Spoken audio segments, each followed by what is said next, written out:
Take 406. This is Hyperborean Radio, your favorite ethnic faith podcast in all of the world. Yes. And today we're going to talk about something we've had a lot of people ask us about over the years, and that would be veneration. Oh. Who do you venerate? How do you venerate? When do you venerate? What do you venerate? Do you have to wear funny hats? All the important questions. What do I do with my my feather duster when I venerate? Do I need an altar to venerate? Veneration, venerating. Do you need beeswax candles, or is it okay to just buy them from Yankee Doodle Dandy? Right, so let's get the hard part that people are not going to want to listen to out of the way first so that we can have our first 10, 20, 30% drop.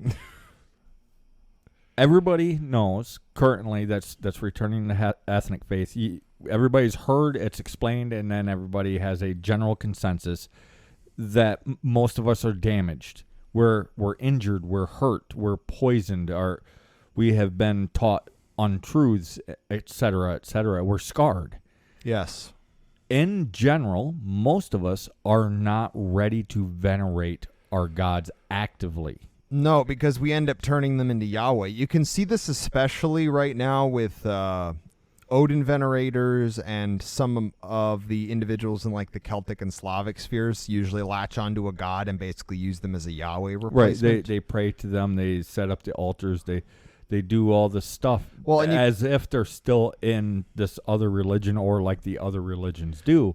And naturally, this is not our natural approach. As shown by history. Well, when both the Romans and the Christians, when they encountered the northern tribes, were half convinced we were atheists when they first met us. And it's because... And we'd have to spend a year or two amongst our people to realize, no, everything is spiritual. Oh, we were more spiritual than they were. Yeah. It's just we don't go through the motions. We're actually spiritual. Which is why I say... Oh, by the way, I'm Celtic God, and the other voice is the Lore Keeper.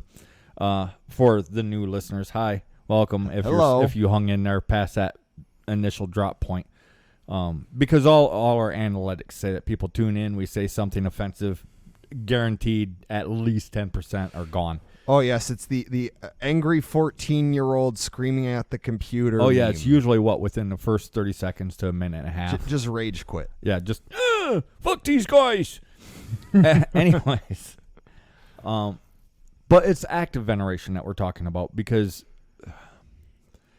that's when you end up with the Yahweh replacement. Because and this isn't my analogy, but this is using an analogy you and some of our friends have used when first coming into ethnic faith, from whether it's from Christianity, active Christianity, or some other religion, or even just from society at large, from the universalist society.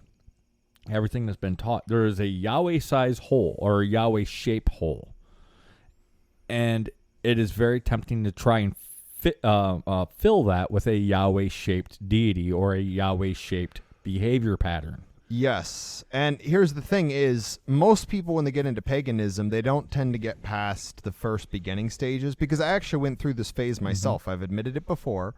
When I first got into paganism, I treated Odin as somewhat of a Yahweh replacement. However, I was honest with myself, and I'm very, very...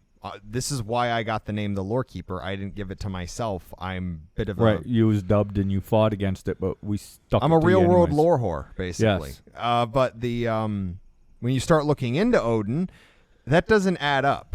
Like, people will talk about Odin being very selfless. He's not. He's the exact opposite. He's an extremely selfish deity. And as you anyways, there's a lot more than just Odin. So it's not just Odin. Just gloss over that and let's keep it right on moving, because honestly, most of the people that are coming to ethnic faith or trying to return to the Hyperborean way, most aren't Scandinavian. And here's the thing, is they use the Eddas, and they call it Scandinavian or Norse. They're Icelandic. They're actually Icelandic, and they're not even really Icelandic. No, because the Icelanders don't agree with them. And this is the other thing that people don't understand is people keep acting like mythology was somehow like handed from like the talons of Hugin and Munin, with Valkyries trumpeting and golden dust raining from the sky. And don't worry, by the way, we will get into how to venerate. Yes, how beginners and how. But we're also trying to even some people that's been in ethnic faith for 10, 20 years and have end up getting stuck on, let's say, false starts. Ways to actually venerate. We will end up getting there, but it's going to be a process. We're not withholding it, but it's going to be a process. We have to talk about this other stuff first. Well, we have to point out the pitfalls. And here's the thing is, it's not your fault for getting caught in the pitfalls. There's a lot of them. If you did. Yes. If you've been here for a minute and got caught. Oh, I got caught in a few of them. I've been fairly honest about that. The reality, though, is if you can get yourself out. Yes. That's the hard part. Because there are a lot of people, they fall into that first pitfall and they're just stuck there. Right. And in general, one of the key issues is everyone's looking for a catch-all. Mm-hmm. This is part of one of the problems is they'll figure out a god, usually one that the stories we have describes as fairly powerful or prominent, and then use that as a catch-all. And they'll start rationalizing, well, this god is also a god of this, and this god is also a god of that, and this god is... So eventually you end up venerating the god of thieves as a farmer deity. Right. And it starts getting out of hand. Then they end up getting a little bit schizophrenic and acting off. Well, and part of the reason that we so encourage ethnic faith, it's not because it's our brand or anything. It's literally because we have noticed the closer to your own bloodline, the gods you focus on, the less schizo you get. Right. Well, the less that you have to rationalize things. Yeah. Because in the end, that's what a lot of it is. It's rationalization. And if the closer that you are to home, the less that you have to rationalize. And it's not that the Icelandic is completely foreign. And no. It's like what people are doing is they're going to their eighth cousin's removed house 3 cities away as opposed to mom and dad's house. Pretty much. That's how I usually describe it. Is it's like you're going... I've even talked about it in this way, is it's not that the Slavic gods are completely separate from the non-Slavic gods in terms of our race, but here's the catch-22, is if you went to a random country in Slavia and then went to a random town and a random neighborhood and a random house and then just went in and started acting like you were close family ties, you'd probably get shot. Just walk in the door and be like, hey, grandma. Hey, babushka. Make me some... Okay, now I'm doing an Italian accent, but pretty much if you go in and then most... Walk in and be like, make me some plunkies. Pierogis, all that Slavic food. But it's funny to me because people... We've actually pointed this out. People have a habit of going one of 2 ways with the gods. And it's trained from Christianity. Either you treat the gods as merchants and servants, which we've confronted people about this before. Or it's the exact opposite, and they become extremely subservient to basically Yahweh in a color change. Yeah, it's the oddest thing, and I think really what it is, they're trying to fill a Yahweh-shaped hole, or an Elohim-shaped hole. It's all the same in terms of Christians, because they just treat Elohim, Jehovah, and Yahweh as the same figure, even if they're not. So it really doesn't matter what name you use. Yeah, it doesn't matter which one we call it. But they're trying to fill that shaped hole with a singular deity piece, and it just doesn't work that way.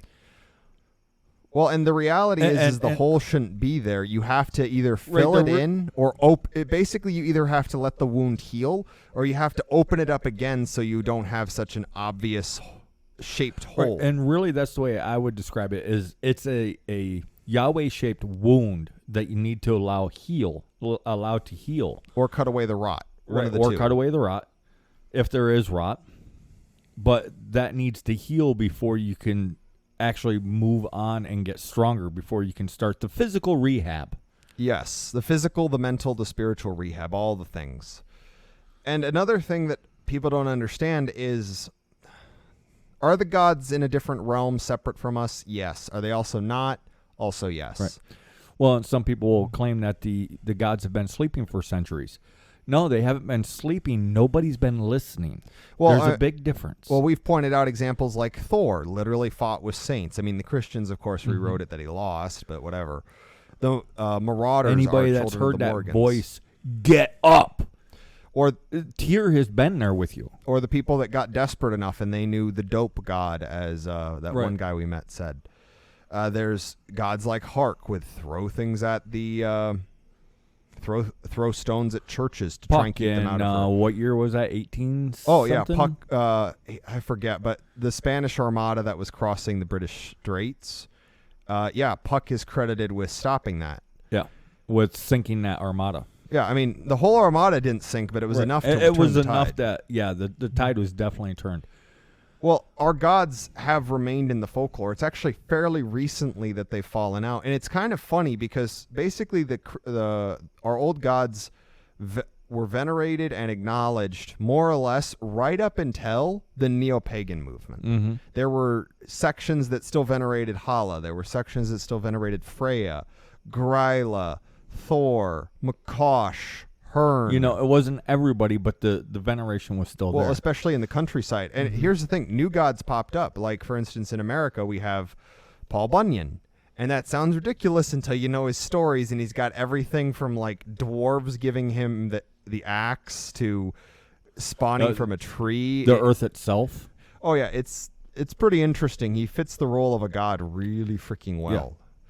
That's why his epithet is the god of the Northwoods. Yes. And here's the thing is, it's going to be difficult, but you can do it. Everybody can do this. All you need to do is slow down. That's the whole thing. Just slow down, and the wound will heal. And then you can move forward. Well, I guess you could think of it almost like you're suffering from a sports injury. Yeah. You have to work it out a little bit or it starts to atrophy, but at the same time, you can't go full throttle till you heal. Right. Otherwise, you're just going to make things worse. And in many cases, if you look at a lot of these people, that's exactly what's happened. They've gotten worse. Well, and the other issue is that people are doing paganism right, but people are so, I don't want to say tainted, but they don't know what they're talking about. Right. So there's this. Well, part of the problem is people teaching that doesn't know what they're talking about. Because like with that guy that we met when we was out on our survival expedition, he didn't really know anything. He said that he'd been pagan for 20 years or something like You've that. been pagan for a while. He didn't really know anything, and that's fine because he wasn't trying to teach. The people that we end up going after, and we don't even go after them directly, but it's these various ideas that's put out there with the utmost confidence. It's the people trying to teach that haven't actually gone through the steps and stopped and looked at more than just one aspect of something. It's like if you get somebody that gets right up against a tree and presses their nose right against it, and they're like, there's no forest here, but man, there's a lot of bark.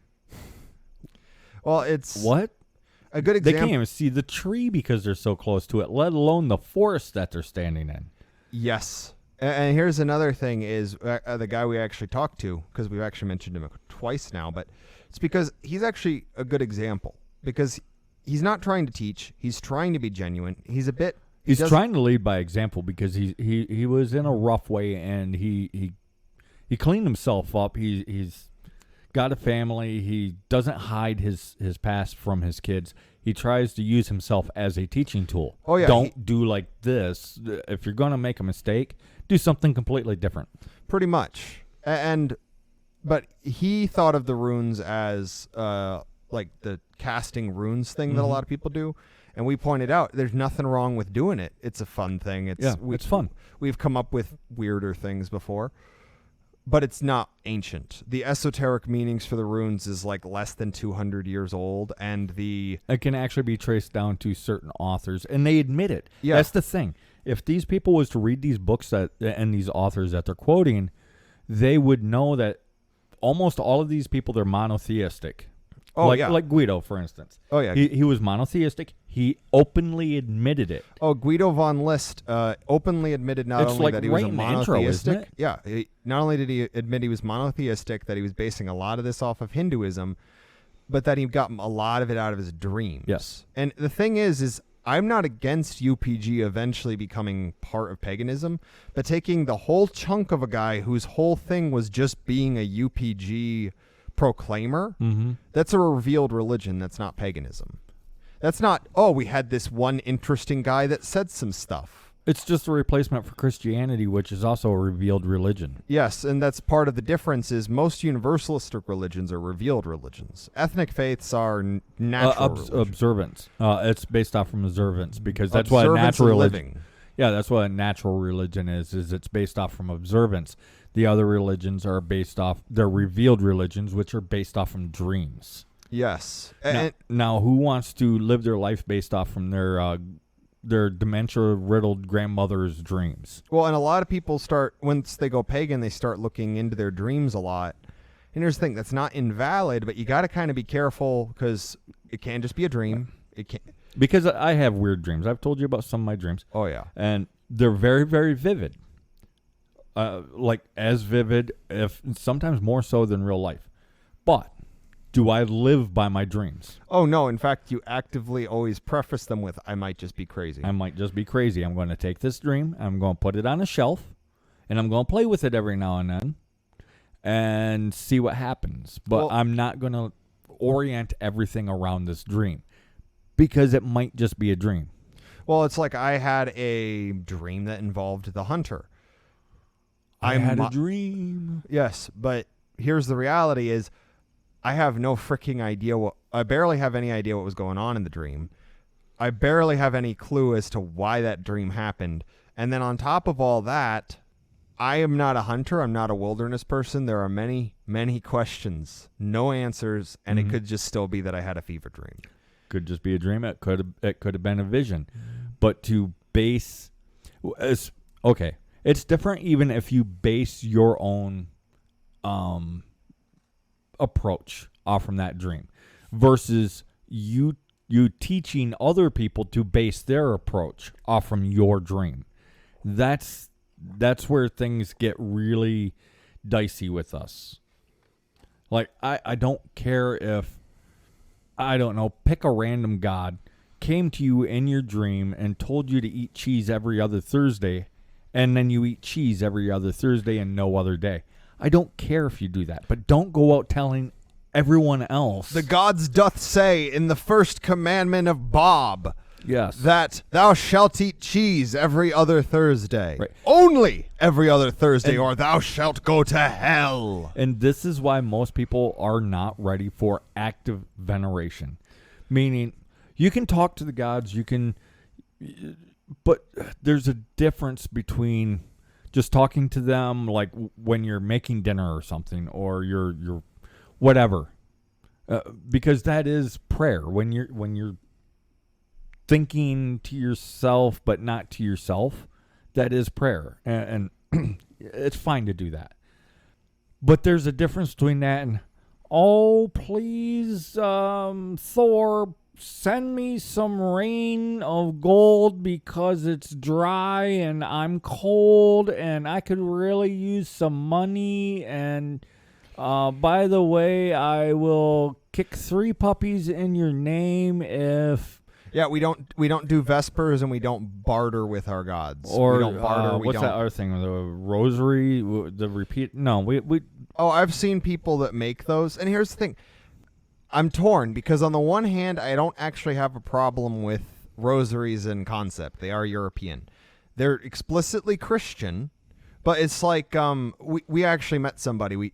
They were people that lived near us, and they overheard our many, many podcasts and conversations and ended up swaying them because they tried proving us wrong. Oh, yeah, they actively tried to prove us wrong, and we ended up convincing them of pretty much everything. Mm-hmm.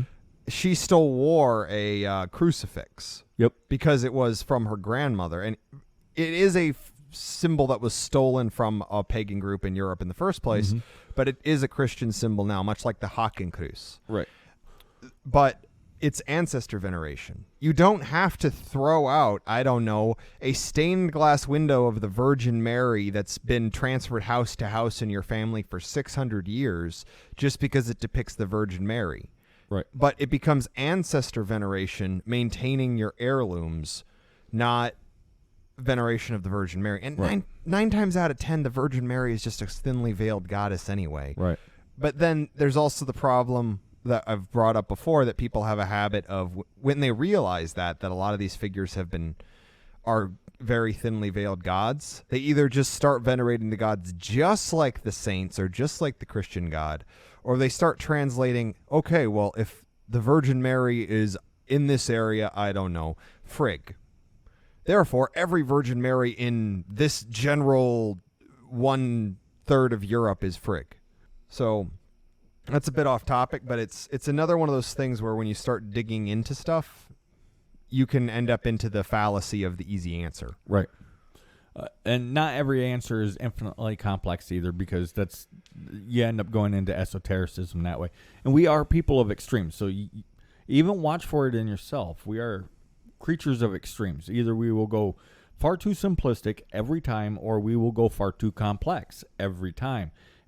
It's in that middle road where that's what the ethnic faith teaches us is That balance. Well, we're balance. We have so many balance symbols. we're a people of extremes. We go from workaholic to completely lazy. Or even our anger. We go from 0 to fucking kill like immediately. Oh, yeah. Like, there's a reason Thor is like that. And we've joked before, like, if a therapist got a hold of Thor, they'd diagnose him as bipolar, get him on, like, a half a pound of lithium a day. Yeah. So different ways that we can venerate, though. So how do we do that? First, try to be noble. That's the main thing. Love your family. Go outside. Do things. Interact with people. Try to be somebody. Try to behave in a way that people want to imitate you. Well, it's something we've actually brought up before, is part of the issue with paganism in the modern day is it is an inherently community-based spirituality that's very hard to do on your own, and really you can't do most of it on your own. Right. That is practiced mostly by people that are alone. Mm-hmm. And that's not the people who's are alone's fault. We are a smaller number than most of the other spirituality categories. And then on top of that, you have how the gods used to be venerated. They would either have small groups that typically venerated the god or traditions built into it. So there's all these things that just aren't there as a support structure, from the community to the traditions. Many things are just missing right now. Well, and another thing that you don't do in veneration, especially while you're still damaged, don't pick a deity to venerate.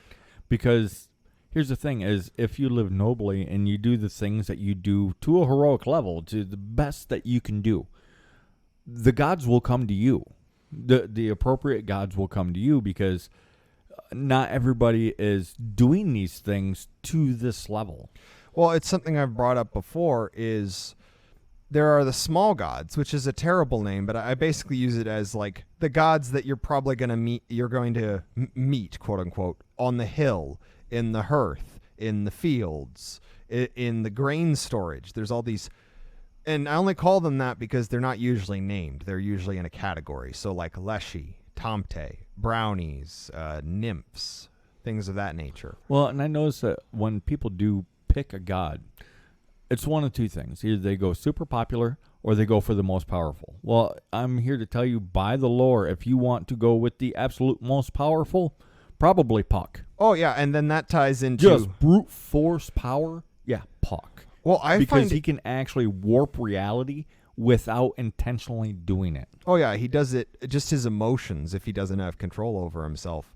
And then that ties into the fairy faith, which is a whole nother conversation. Right. And trust me, Puck is not someone that you want to venerate. Well, there were cults. Well, most people don't want to. There were cults to Puck, but I think it was mostly thank you. Yes. And then they'd have parties. It's like, and have fun, and it's not debauchery parties. It's more innocent. Puck is more innocent.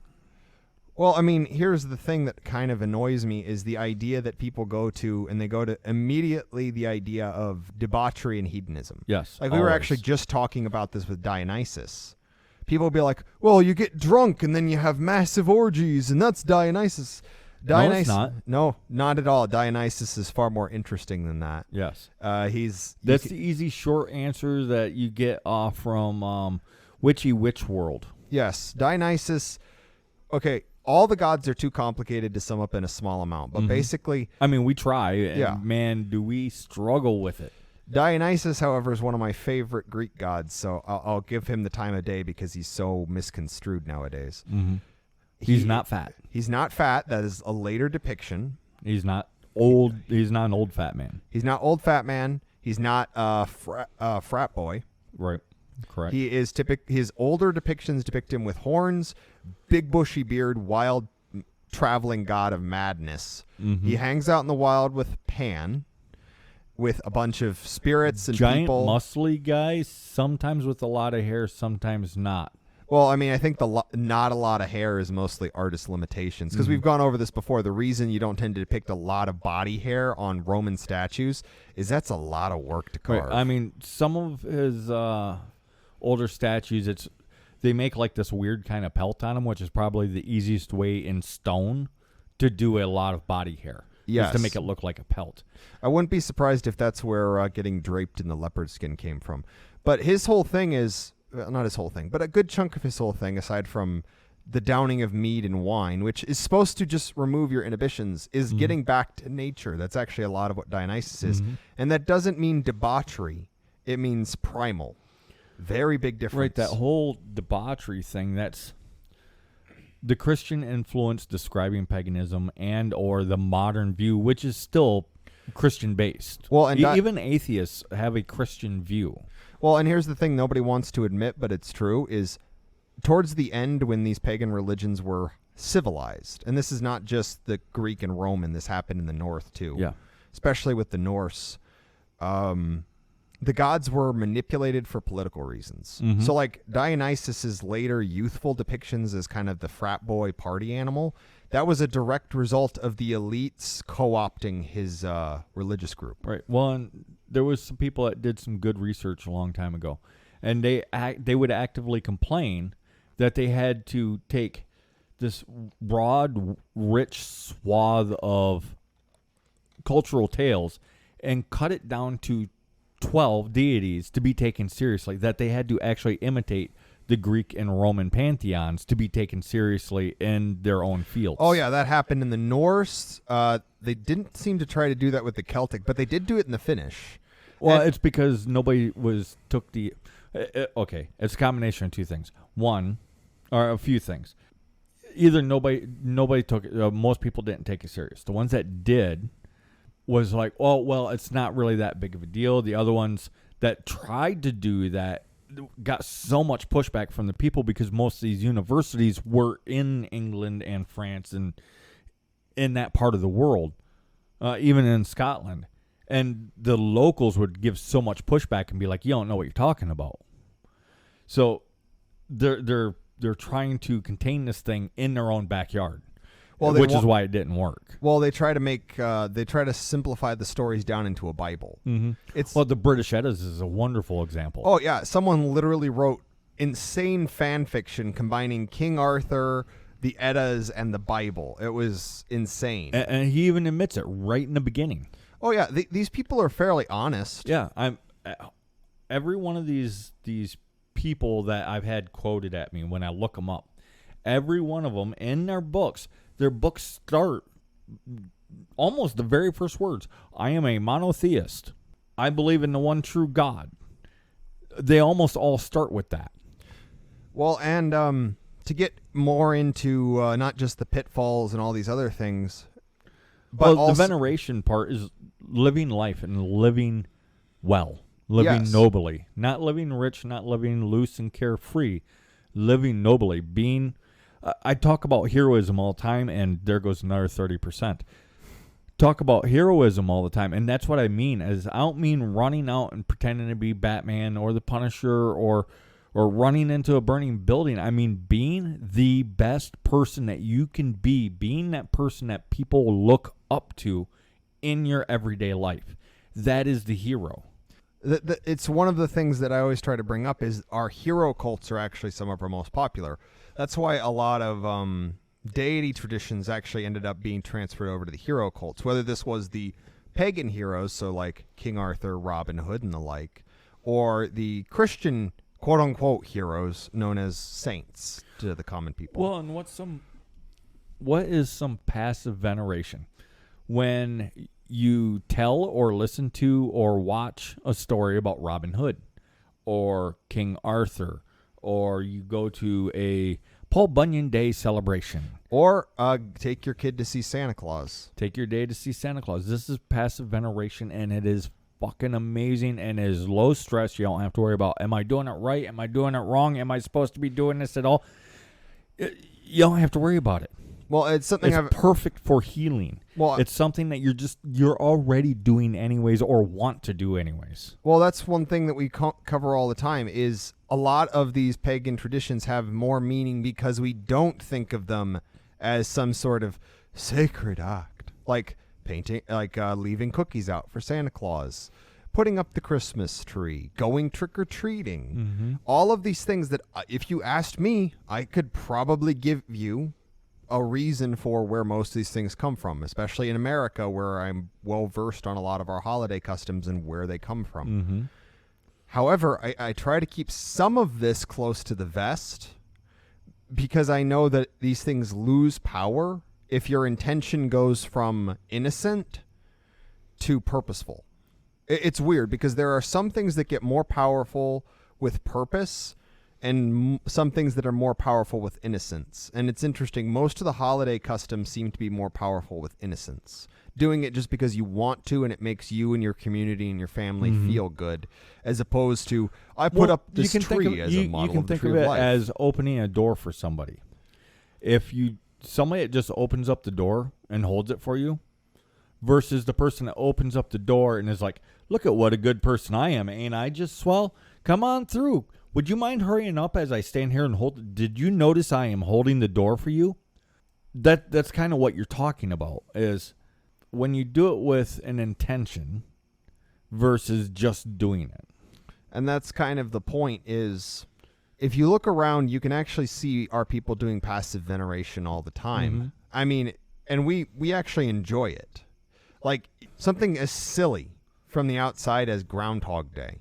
People who go there, they might not even meet Phil. They might just be there, eat some German food, sing around the bonfire, see the groundhog perform, and then leave because they got to go to work on the morning.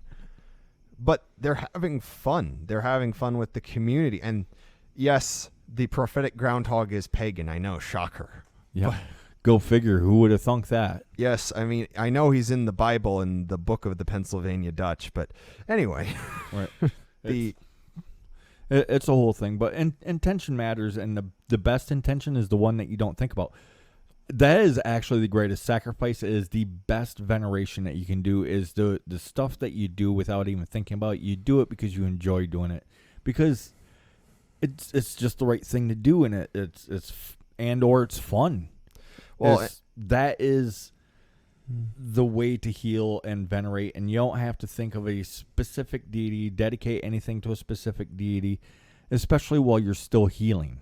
Well, and here's another way to think of it, just to kind of explain it, because we do have remnant pagan cults across our lands. I'll name some of the most obvious ones. We actually name-dropped them already. Santa Claus, Paul Bunyan, Robin Hood, King Arthur. Now, here's a question I want to ask. How weird would it be if someone set up a church to any of these figures? Come to the Church of Robin Hood, the Temple of King Arthur, the Church of Paul Bunyan, the Temple of Santa Claus. Or would you be like, what the frick are they on? Like, part of me wants to try it, and the other part's like, I'm sure it's too dangerous. I'd probably come off of a trip in the middle of Arizona. Right.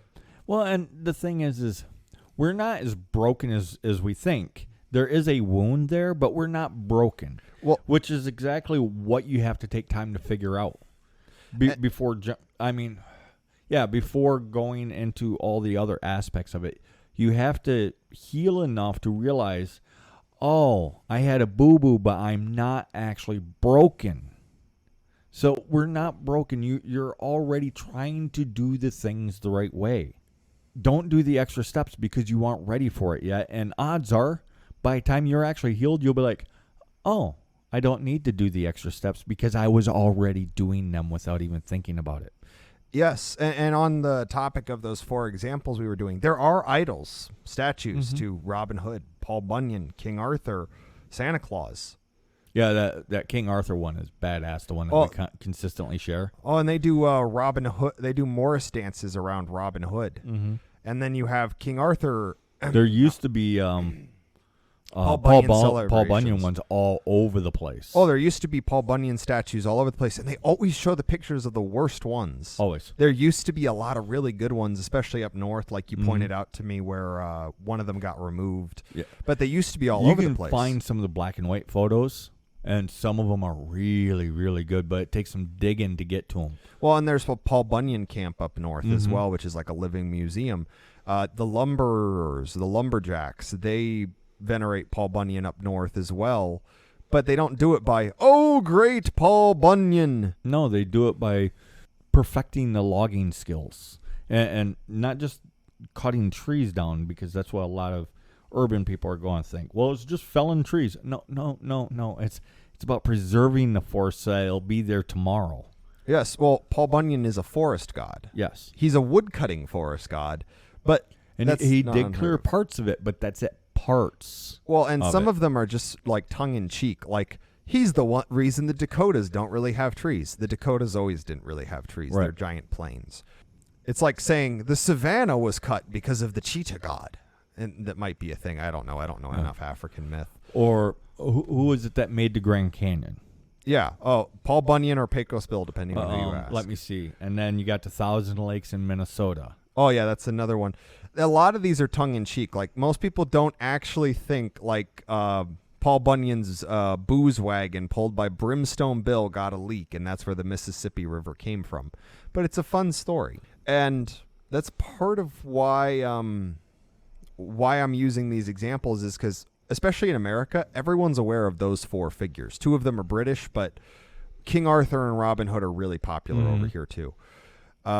Most people, if you even though these are deliberately pagan figures, most people, if you tried to do what a lot of people are trying to do with pagan gods and venerate them that way, people would just stare at you weird. Yeah. Well, and like people's asked me, well, altars. We need altars. What should I do for my altar? Okay, this is what you do. Pick a table, a mantle, a shelf. Doesn't matter what doesn't matter what the thing is. And then you take pictures of your family from current to as far back as you can, preferably like back to black and whites. And if you have paintings that because it was before photographs, put those on your altar. And it's your altar to your family. That is the most important altar that you will ever have and the only one that you will ever need. That's it. That's all that you need to do. Remember your family. Remember where you came from. Grandma's mantle, the picture wall that grandma has all, or mom or whoever has all the family pictures on, that is an altar. It is an altar. And that's really all that you need. And try and learn everybody's names. Try and learn all the stories that you can. And if you don't have them, that's fine. Try not to lose any more. Try to pass on the stories that you can to the next generation. This is probably the single most important altar that you could have in your life. And my mom actually used to do that because she would put family photos on the mantle. She also used to hang them on the stairwell as well. That's another one. During the holidays, though, she would actually end up altering it slightly. Pun not intended. She'd have the pictures, but then she'd also put, like, Easter Bunny. On Halloween, she'd put, like, little jack-o'-lantern statues and stuff. But is that required? No, but you can. Yeah, it's your altar. And honestly, no, I wouldn't think of it as an altar because it's one of those things where, is the word correct? Yes. Well, most people don't think of it as an altar, and then they try doing a replica of the altar that is in the churches, where it's this altar, and then they got the little statue of Oily Josh and the cross and the little dab of oil thing, and they have the wine on there and the 3 candles to represent the Father, Son, and Holy Ghost and a dove feather.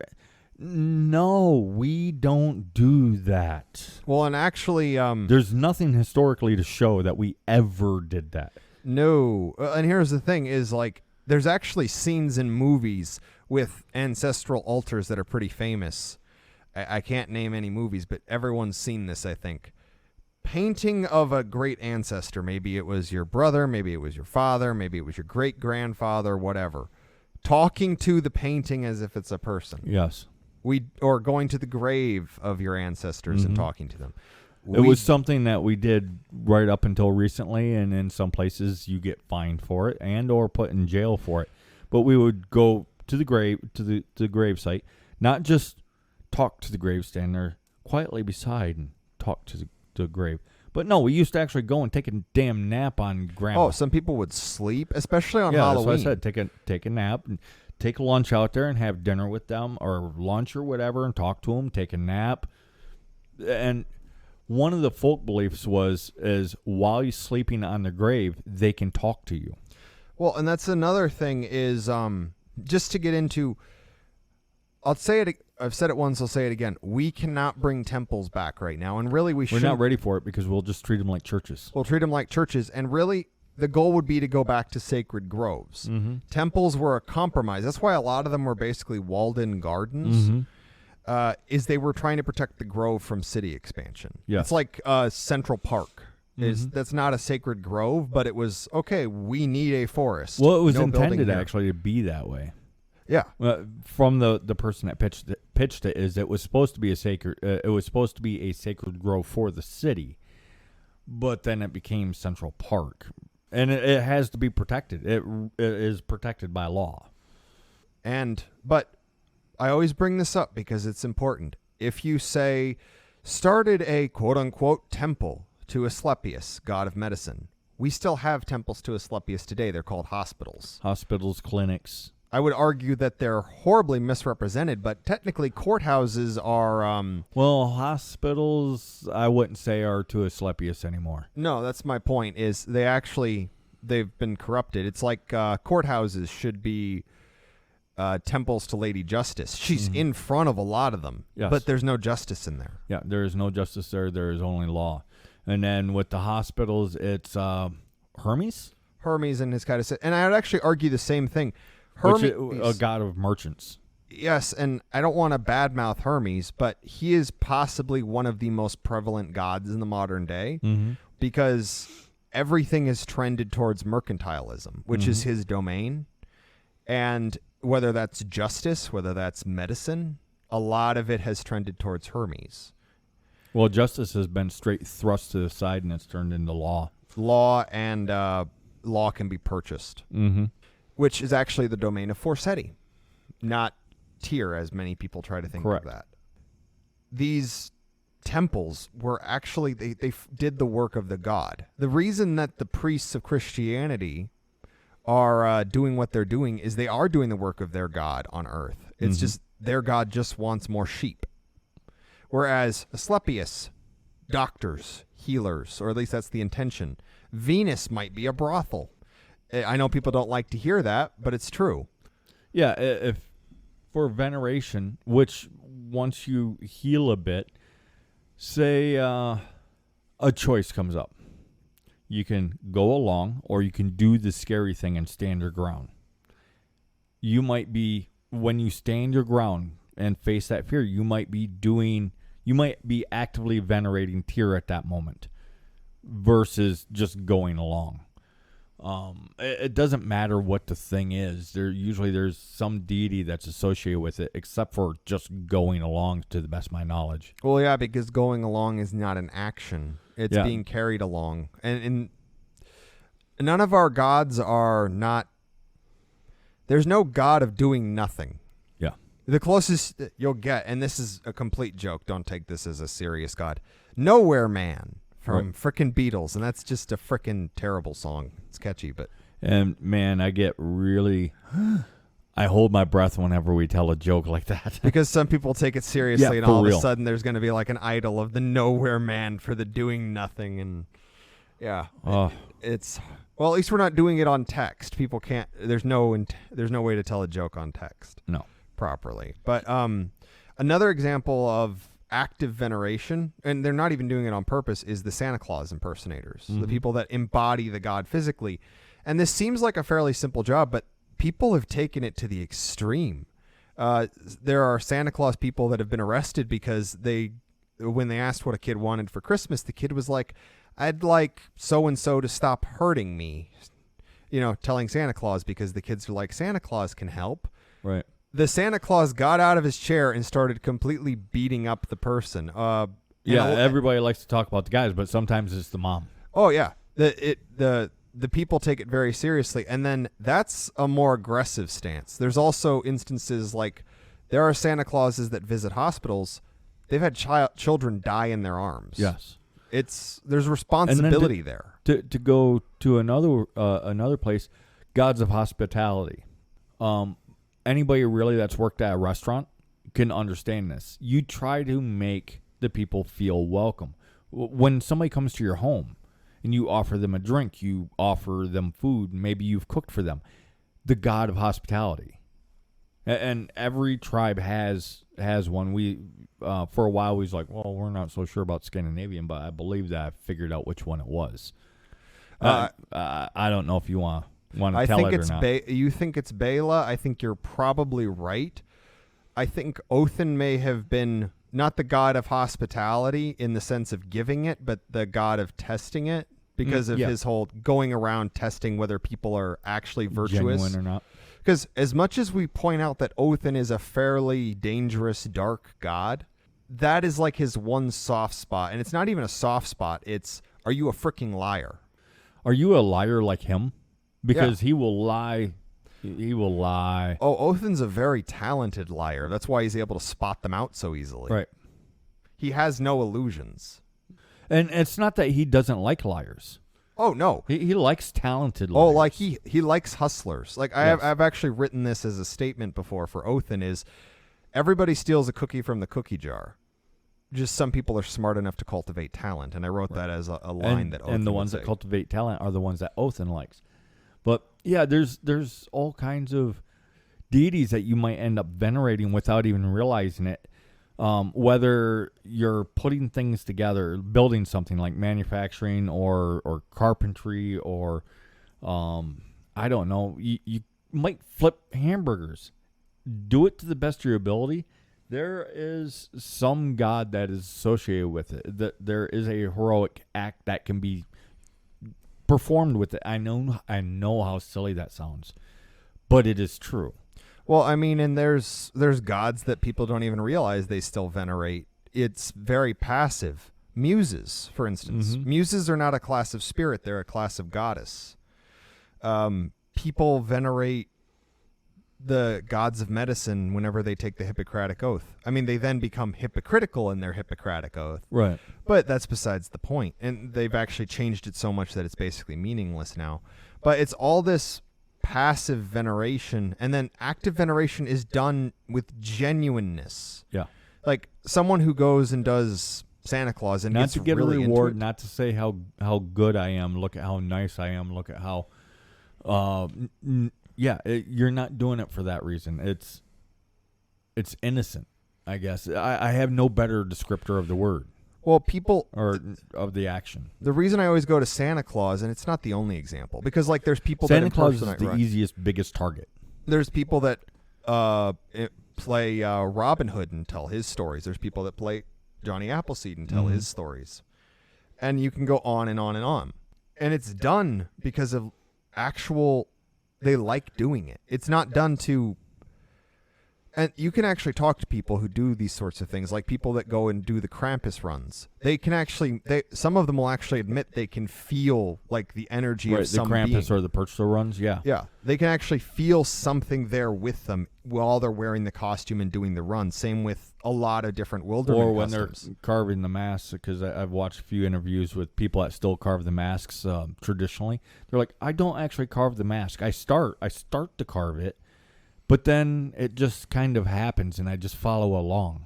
Well, and it's revealed to me, and I don't actually make any active decisions on it. Well, it's like we brought up in the Magic podcast. This happens because you let it flow, not because you can direct the flow to an extent, but if you try to force it, all you do is dam it up. Mm-hmm.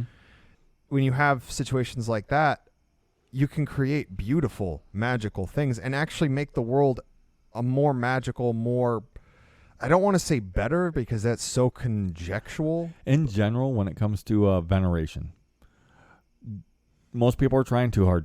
Oh, yeah, it comes down to that. Because, like, for instance, there's a god that a lot of people have venerated if they've ever worked in the theater. Mm-hmm. And that would be Harlequin. Mm-hmm. Because for better or worse, or Puck is another one. Puck is another one. Both of these have elements of the theater. And then you can actually see this in some cases with actors especially.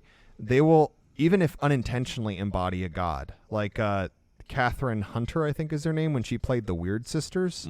Man, Yeah, I think that's her name. Man, she was channeling something there. Yeah. Similar to... she also did Puck fairly well, I think, Yeah. in the bits I saw. I'm not mad at her for what she did with Puck or with the Weird Sisters.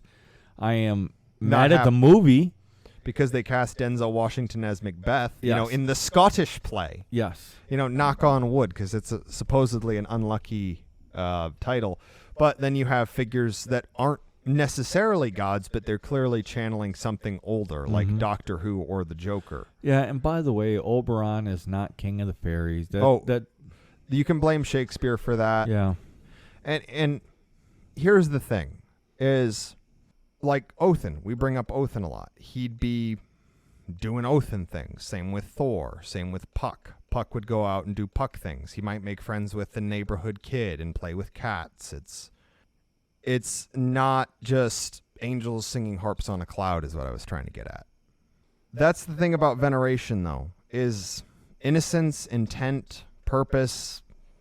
There's a lot of different ways you can venerate. There's a lot of ways that people are trying way too hard. And in the end, being genuine and just leading a noble life and being the best you can for yourself and your people is the best way to venerate, I would argue. And it would be a long time before I think our people are ready to actively venerate again. Well, really, we just aren't ready yet. No, we aren't. We're as a people. Some individuals might be. If you're that individual, congratulations, you win. But most of us aren't ready yet. It comes to temples, we aren't ready yet. It comes to even groves, we aren't ready yet. This doesn't mean that we don't plant the grove now, but we aren't planting the grove for us. We're planting the grove for our grandchildren and our grandchildren's grandchildren, because they will be ready for such things. We probably never will be. Well, and I think that's paganism and veneration and ethnic faith and all these things. A lot of it, at least for our generation, can be summed up with the idea civilization goes great when old men plant trees under which shade they would never sit. I butchered that quote. But, yes. But the sentiment remains. They know that they'll never sit under. Yes. And that's what it is that we're doing. Too many people are after the immediate reward. It's a symptom of the current society, which is sick. Well, I am going to do this thing so that I can get the reward, so I can get it now. It's taking too long. Fuck it, I quit. TLDR, all this other bullshit. That's not what it is. If we're going to heal our people, it's going to take time. It's going to take generations, honestly. I mean, we as individuals can heal along the way, yes. But as we heal, that is a scar that the next generation doesn't have to bear.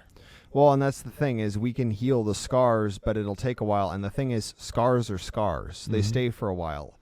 It's why I say things like the gods were not doing nothing. They weren't sleeping, waiting for us to wake them up. There are scars because stuff has happened. There have been casualties. There have been costs. There have been pain. There have been suffering. History happened. 2,000 years of dealing with this religion did not happen. And we are going to be healing from it for a long time. And simply put, people that are trying to rebuild 100% will end up collapsing because they will just build what they know, which is the poison. Mm-hmm. We have to be willing to be like, okay, we can't have what we wish we have right now. Let it go. Let it go. Let it go. Yes, unlike the movie however that character. song goes. Yes. But it's what we have to do. We have to acknowledge that we have to take the first step so that by 2, 3, 4 generations down the road, people can get back to normal. Right. It's And not we us. set it up now. Well, yeah, that's the thing, is like when people were setting up towns in America, they weren't thinking, oh, we'll have a bustling empire by the time I'm 47. Right. No, that wasn't. I mean, they didn't not try to do that, but that wasn't their ultimate goal. No, they set it up for their children and their grandchildren and their grandchildren's grandchildren. Right. And it's part of the mentality of the modern day, because we've had people tell us they don't care what happens to their grandchildren. And it's like, that is one of the most unpagan things I've ever heard. Mm-hmm. I am so disappointed in that individual for so many reasons on so many levels. But yeah, there's individual steps that's got to be made. Don't worry about active veneration. Instead, focus on being noble, being brave, being cunning. Be cunning. Be smart. Embody strength, courage, and wisdom, and show people what real pagans and real practitioners of ethnic faith are like, because a lot of these active Make them want to be like you. Yes, because a lot of these people that have been actively venerating, way off the mark, have made a lot of people be like, oh, I don't want to do that. Yeah.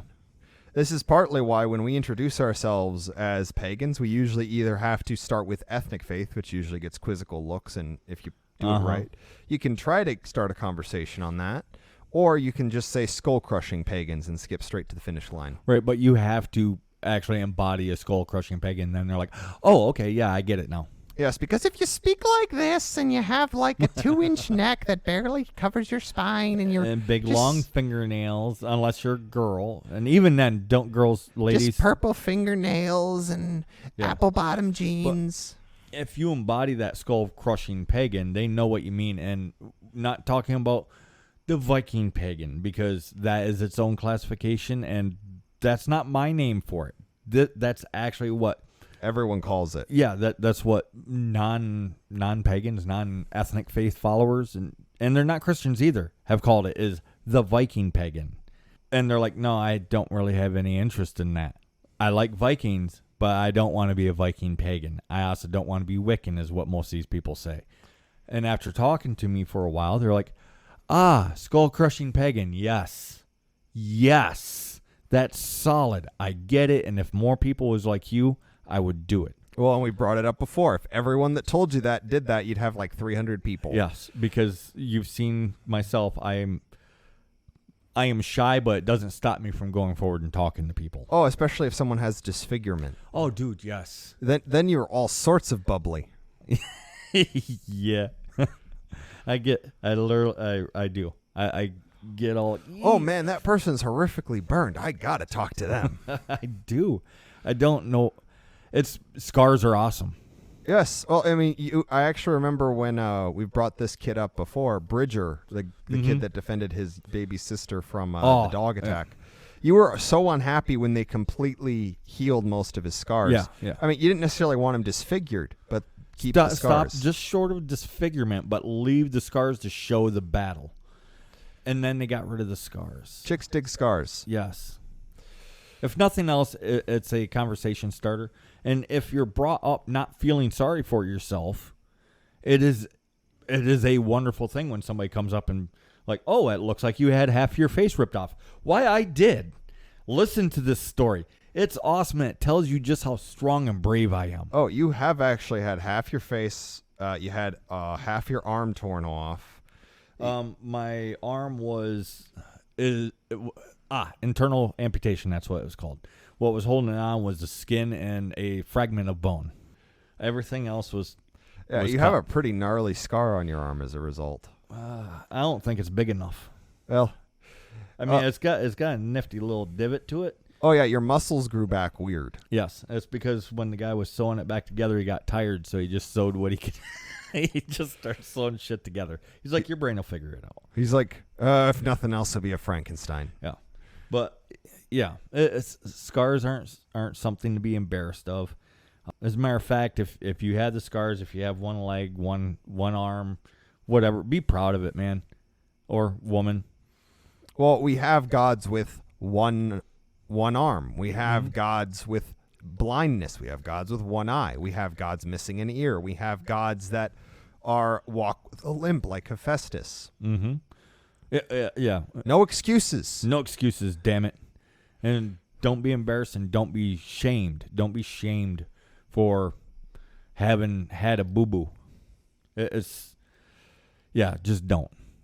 Be proud. Be the hero. Well, be proud of who you are. Be proud of your heritage. Be proud. Or rather, be somebody that you can be proud of.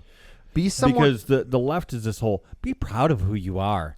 No, most of these motherfuckers should not be proud of who the fuck they are. No. They should be somebody that they can be proud of, though. Be someone that your kids would be proud to call their parent. Right. That when somebody sees you, they want to be like you. Be someone that could stand next to the gods and not just feel completely and utterly inaccurate. Right. And it's within all of us. We all have this capability. So many people turn our show off when we start talking about that. So many people stay, too. So the ones that stay and listen, fucking bravo. I am not kidding. You are some of the stronger people because you are willing to listen to be the best person that you can be. Most people are like, nah, and turn it off. Well, most people are plastic pagans. Yeah. We did a whole podcast on them. It's pretty much just a fashion accessory. And they might even believe in the gods, but 90% of their spirituality is, I bought the new keychain with the Volk nut on it. And look at the feathers that I got, and so on and so forth. Look at this bear straight from a Siberian organic fur farm. Or it's faux fur, because I'm going to trick the bear into whatever. But reasons. Yeah, yes. But for real, guys, passive veneration, I know that you've heard it several times. It is true. Try passive veneration before active veneration. You have to heal yourself first. You have to get comfortable with who you are first. You have to raise yourself up first so that other people can see that they can do it too. Give them something to aspire to be. And then maybe active veneration, but by the time you're doing active veneration, you're not doing it on purpose. You're doing it just because that's the way that it is. Yep. And here's the thing. So it's still always passive veneration. Yeah. Yes, it's, and to paraphrase one of our listeners, actually, they don't know if they'll ever consider themselves what most people would call pagan. But they are enjoying their lives now that they've picked the desert sand out of it, or have begun to. Right. So that's the trick. Be the best version of yourself that you can be. Live your life and pick the desert sand out. And you know what people say about sand. It's coarse, uncomfortable, and it gets everywhere. So got to watch out for that. And with that, the lore keeper is going to say, go be great, you dirty heathens, you. All right, yeah, I'm out of here. And would you guys mind shutting the door on your way out? See you guys next week.